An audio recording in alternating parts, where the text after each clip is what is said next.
Okay, Taurus. Let's see the month of April, the Aries season to be more exact. As you very well know, we as a humanity celebrate New Year's Eve on the 1st of January. Normally, we should start the new year with the start of every season. So that would be the 21st of March. Spring equinox should be the start of the new year, because in Pisces season, we all know that Pisces is a symbol for the old man and the unborn child, which is waiting in its mother's belly to receive form. So don't take it so harsh upon yourself if you've set New Year's resolutions or goals and you failed at them, because it's like the worst time in a year to set goals, January period. But now, every seasons, we already have a card out. This would be the Four of Swords. Now, my dear Taurus, I feel you are a bit protected here with the Four of Swords. Now, swords usually talk about thoughts, okay? Thought patterns. Here we have arguments. We have any science that deals with the mind. So let's see, the Four of Swords. I feel like there is something that you're not putting to rest. And we know Tauruses to be a bit of a hoarders, not only when it comes to physical objects, but we're talking about people, we're talking about relationships, we're talking about facts. Maybe you have some facts from the past which are keeping you awake at night, but it's somewhat not restless in a way, but it's not moving on the physical plane, okay? So some of you may be bedridden with some sort of illness. Others of you may be in isolation from other people. So this is what I feel mainly with the Four of Swords, some sort of an isolation and the hoarder type of attitude when it comes to putting something to rest. Taurus, I know that no one can tell you what to do, but I think this thing that keeps you up at night needs to be addressed.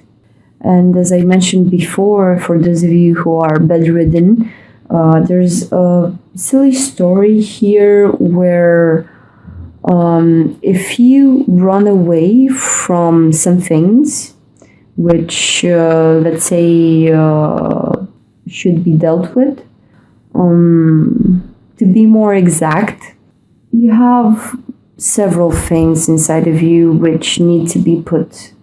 But for each and every one of them, there comes a time when it's bubbling so much inside of you.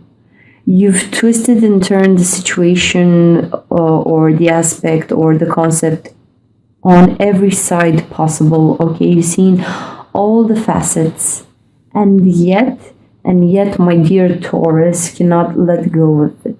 So you're keeping yourself stuck here with the Four of Swords. As you can see, this here, there's a person which is lying down on the snow, doing some sort of a ritual, I think. Okay, so you're protecting and you're shielding yourself for what exactly? If you have ran away from this aspect for so long, the universe can at any point in time just come in and steal like your ability to move out and about. Okay, so for those of you who are bedridden, try and see if there is something that popped up since you are obligated to rest. Okay, the universe doesn't need to yell at us with accidents, with strange events happening all around us that put us in danger. Okay, so if you would face your issues, maybe the universe wouldn't need to put you in this state.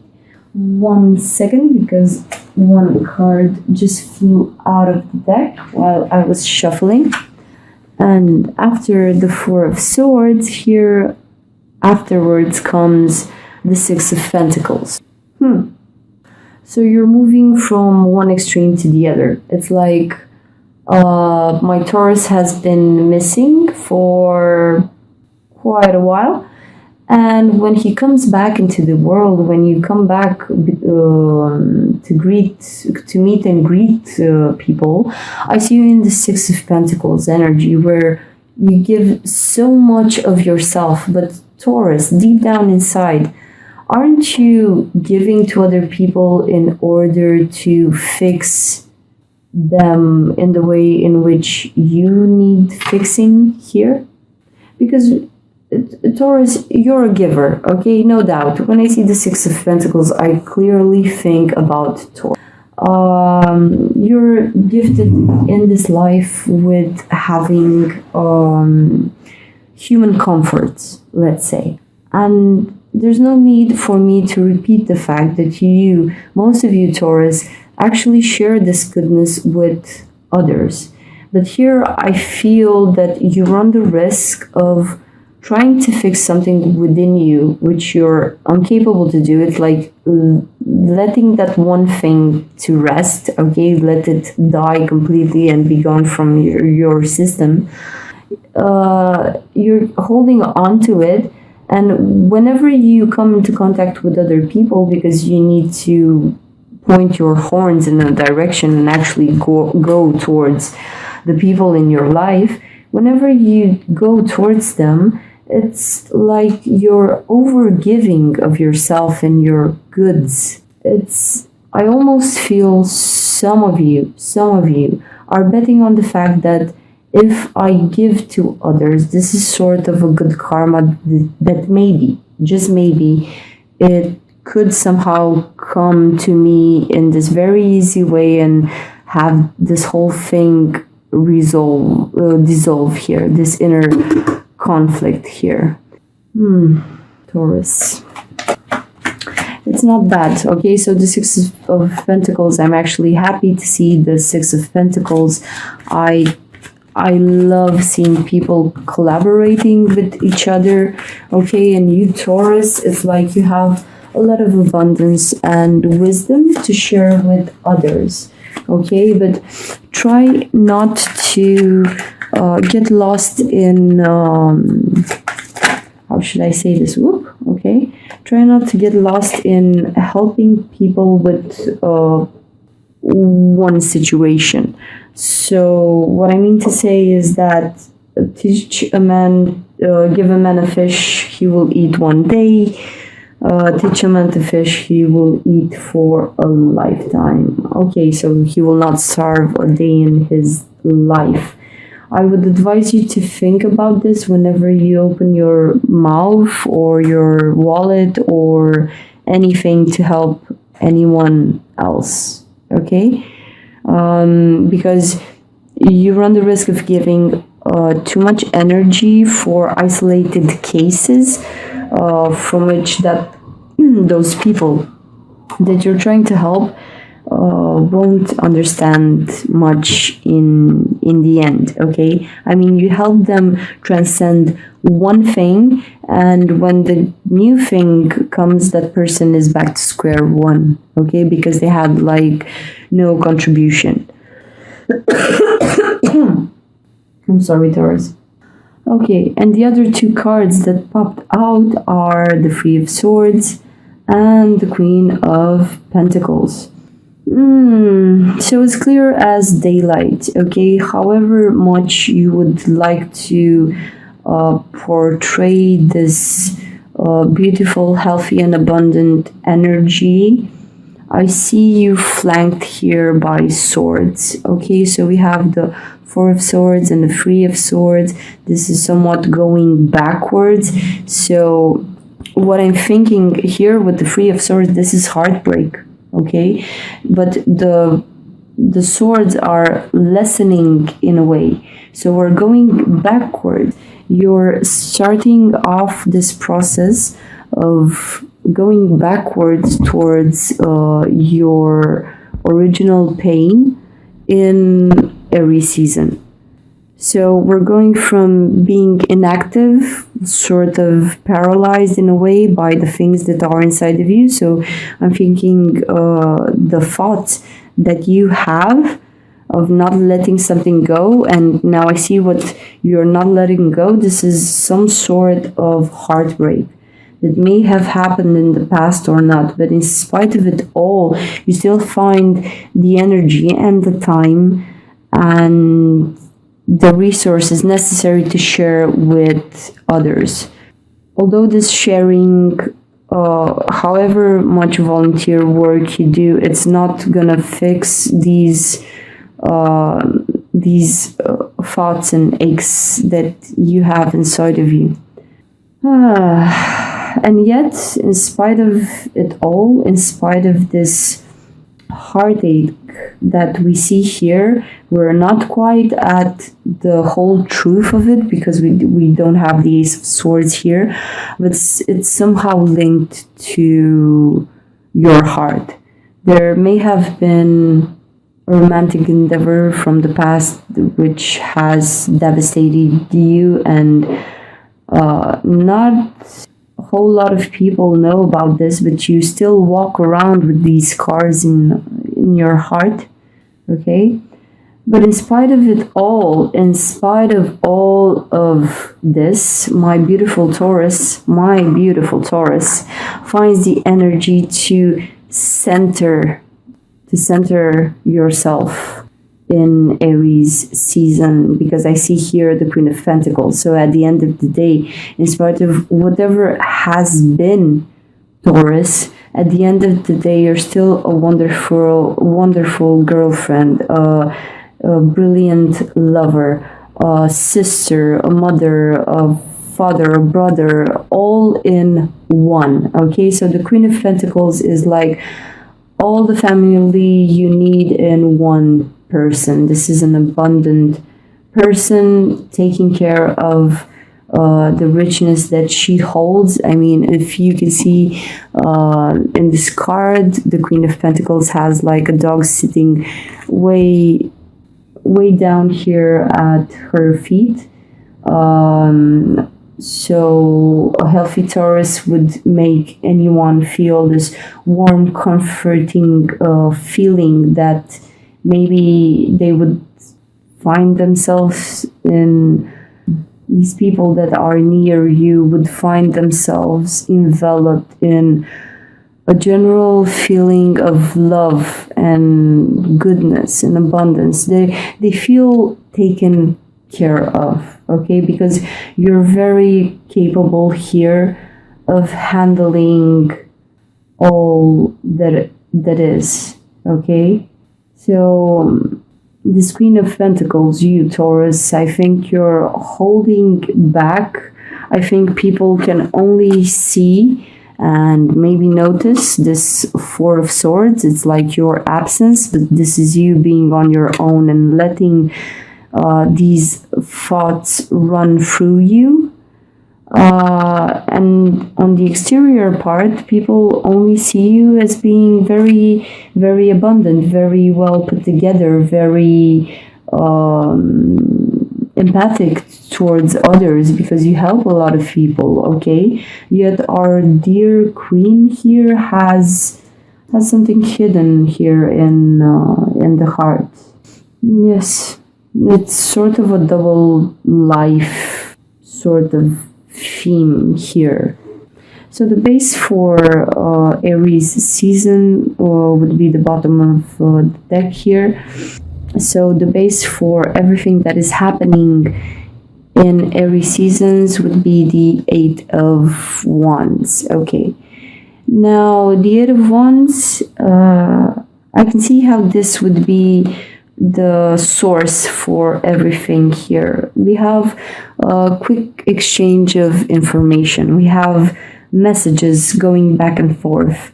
Okay, but these are somewhat repetitive conversations that I've had before. So this is the feeling that I get.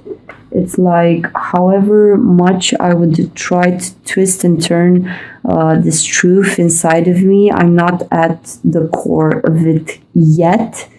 And the fact that 8 here talks about infinity, it also talks about repetition. So I'm thinking that you have someone in your life who is you're exchanging messages with. Okay, so this is not someone new. This is someone that you know from a long time ago. This is a person which holds some sort of importance in your life. My problem is that we're having the same conversations. Okay, so we've discussed about this several times, yet the situation is somewhat unresolved. You're trying to resolve it by being okay within yourself and just letting this pain be here. So I'm not happy about what you're going through, Taurus, but I'm confident that you will be well enough given the fact that we have the Queen of Pentacles here in the reading. Okay, so whatever you do with these conversations, I see they act as a catalyst for this whole process, but you will be fine, Taurus. You'll actually be fine. Okay, so the result, what we're expecting, and the higher meaning for Aries season, we have here the Two of Wands. So this is, whoops, sorry, my bad. So the Two of Wands here talks about making a decision. Okay, so the higher meaning for every season is that you need to take a decision, and I feel it's here linked to the Four of Swords and the Three of Swords. It's probably a heartbreak. I mean, for some of you, I can clearly imagine some ex of yours coming back, having some discussions now at the end of March, and setting you on this abundant martyr type of quest where you get lost inside of you for something that means, yes, okay, it means the world to you given how much it's affecting you, but in the long run, is it actually worth it if it makes you feel this way? Like you need to be, I'm not saying you're fake, but clearly you're not together with this heartbreak here.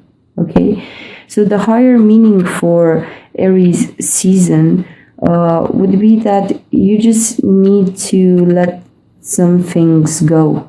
Okay, so the Two of Wands, if you take two wands, it's almost forming a portal. So here you have to make some sort of a portal for yourself to just untie yourself from these situations. Now, if you can see this person here, you see them, they are being tied to the two wands, but he has one hand free. So you're not particularly stuck in the situation. I feel you have all the liberty that you need to take a decision. The only thing that is stalling is you. I don't know the reasons for which you are stalling and grabbing hold of this situation. You should just let go and move on with the new. Okay? We don't need the past together with us. nowadays. If this heartbreak is recent, by all means, yes, take your time. Let that pain drive you into this catharsis moment where you rise above the event and understand that life is life and you have to be taught in this way. Because if it were easy, we probably wouldn't appreciate the lessons that we are given, or we wouldn't even bother to gather up the knowledge.